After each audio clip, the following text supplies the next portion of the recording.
Habari za leo ndugu zangu. Unajua nilitaka tujifunze jambo moja ambalo ni kuu sana. Uongo mkubwa ambao umeenea duniani kote na unasababisha maafa makubwa na maelfu ya watu wa kufa. Ukiwa huna akili, unaweza kujikuta na wewe unaingia katika uongo ule na kubambikizwa imani ambazo hazipo kabisa katika dunia. Labda tu ni kwamba Israeli wao na Trump ni watu ambao wanafanya kitu ambacho ni sahihi kabisa. Ni sahihi kabisa. Katika Qur'ani 5:21 inaeleza mji wa Yerusalemu ni wa Wayahudi. Lakini katika Biblia,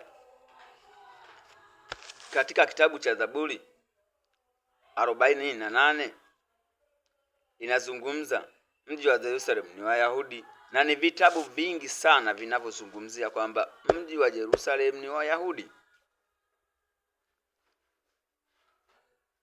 Mji mkuu mtakatifu wa Yerusalemu ni Wayahudi.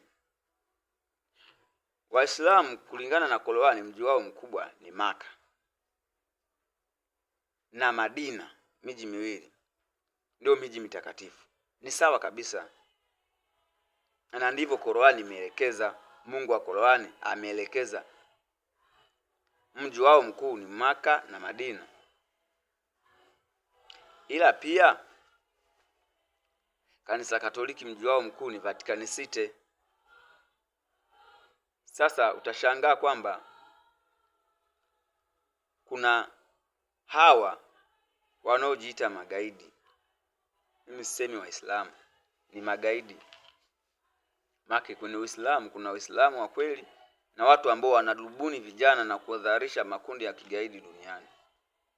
Hakuna mtu asiyejua jambo hilo. Hata Traore kule ni Muislamu, lakini anapambana na makundi ya kigaidi. Obama alikuwa ni Muislamu, lakini alikuwa akipambana na makundi ya kigaidi. Hakuna mtu asiyejua hilo. Sasa wao wanasema kwamba hawa sio Wayahudi wa sasa hivi kwa sababu wanaua watu. Mimi naona hata hawa ni wapole. Yesu alikwenda pale tu hekaluni pale hapo alipojenga msikiti hapo. Sio sehemu nyingine, hapo. Akakuta watu wanafanya biashara, wanauziana na kufanya biashara pale. Wakati biashara ibada zinaendelea, lakini Yesu alichukua bakora na kuwafukuza. Musa aliua watu pale kwa kuwafukuza. Daudi, Sulemani, karibia manabii wote waliainisha walikuwa pale Yerusalemu na waliwafukuza, na wale manabii ni Wayahudi. Hakuna mtu asiyejua jambo hilo. Lakini unakuta wale wagaidi sasa, pamoja na kuwa na maeneo makubwa, pamoja na kuwa na sehemu kubwa, lakini bado tu wameenda wakang'ang'ania kaeneo kadogo kale, wakakakeuza wakataka kafanye mji tena mwingine. Sasa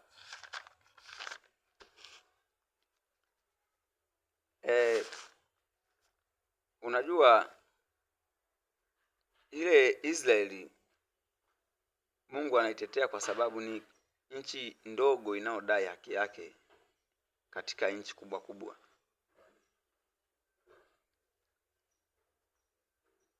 Ukiangalia pale Yerusalemu au Wayahudi wanachokidai ni kijipande kidogo ambacho nafikiri hata mkoa wa Kigoma ni mkubwa.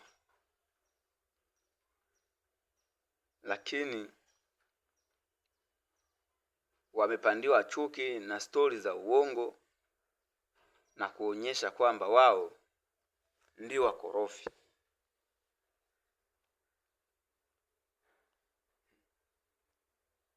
Unajua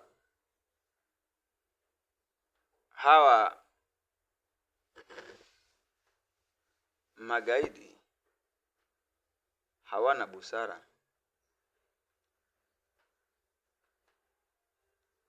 Wangekuwa na busara, wangechukua hata baadhi ya eneo wakakatia Wapalestina, wakawapa, wakasogezana wakakatia, wakawapa, maisha yakaendelea, Wayahudi wakabaki na eneo lake. Sasa unajua hawa Wayahudi na Wakristo ni watu ambao wana roho ya kuachilia jambo, ama wana roho ya kuona tu tuache tu. Kwa mfano, nikutolee mfano, nchi zetu sisi za Kiafrika, katika sheria za nchi hakuna sehemu inayothibitisha kwamba eti Waislamu ndio wana haki ya kuwa wachinjaji au kuhusika kwenye machinjio peke yao.